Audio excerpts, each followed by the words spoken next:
Alright, let's dive into this because it's a story that's got me thinking, and trust me, it's not just about football.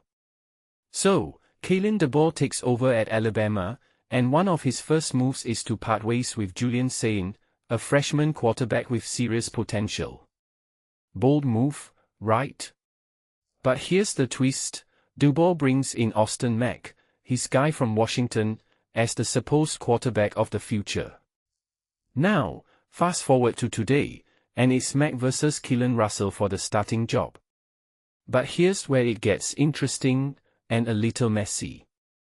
Personally, I think this situation is a perfect storm of loyalty, ambition, and the harsh realities of college football. DeBoer's decision to bring Mack with him feels almost romantic, like he's sticking to his guns and rewarding a player who's been with him since day one. But let's be real, college football isn't a fairy tale. It's a cutthroat business, and the SEC. That's the Shark Tank. So, does DeBoer owe Mack the starting job just because they go way back? In my opinion, no. Not even close. What makes this really interesting is the contrast between loyalty and pragmatism.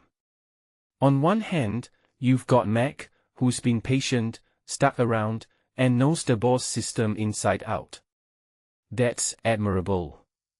But on the other hand, you've got Russell, who's ranked 30th in the nation by Sports Illustrated, not exactly a slouch.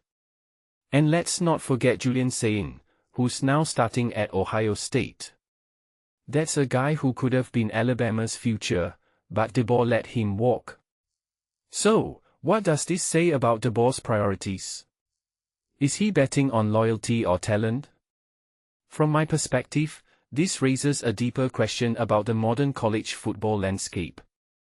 With NIL deals and transfers becoming the norm, is loyalty even a virtue anymore? I mean, look at Miami. They dropped millions on Carson Beck and Darian Mensah, while Emory Williams, who waited his turn, ended up at East Carolina. That's the reality of the game today. So, if DeBoer starts Mack out of loyalty and it backfires, who's to blame? Is it DeBoer for prioritizing loyalty over talent, or the system that forces coaches to make these tough calls? One thing that immediately stands out is how this situation mirrors Alabama's past. Remember J.D. Phillips back in 1998? Fifth-year senior, finally gets his shot, and lasts just 4 games before being replaced.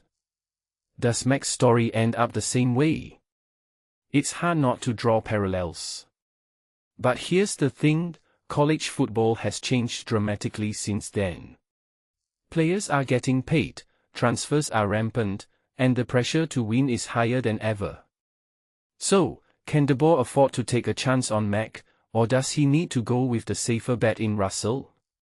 What many people don't realize is that this isn't just about who starts week 1. It's about the long-term implications for Alabama's program. If Mack succeeds, it's a feel-good story about loyalty paying off. But if he fails, it's a cautionary tale about putting relationships ahead of results. And let's not forget, Alabama's opening game is against East Carolina, where Emory Williams is now starting. Talk about irony. Could Williams come back to haunt Alabama? It's a detail I find fascinating, and it adds another layer to this already complex story. If you take a step back and think about it, this whole situation is a microcosm of the bigger debate in college football. Do we want a game where loyalty still matters, or do we want a game where the best players always win out? Personally, I'm torn. As a fan, I love the idea of loyalty and sticking with the guys who've been with you through thick and thin. But as someone who analyzes this sport, I know that's not always the smartest strategy. So, what's the right call here? I don't have the answer, but I'm definitely going to be watching closely. This raises a deeper question: what does success look like for DeBoer in this situation?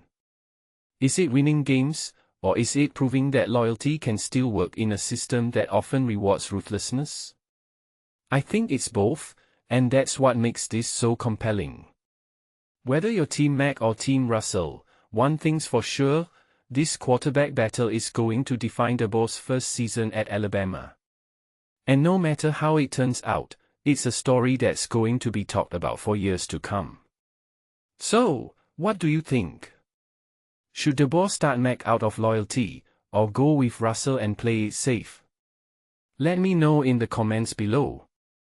And if you enjoyed this breakdown, don't forget to hit that like button and subscribe for more analysis.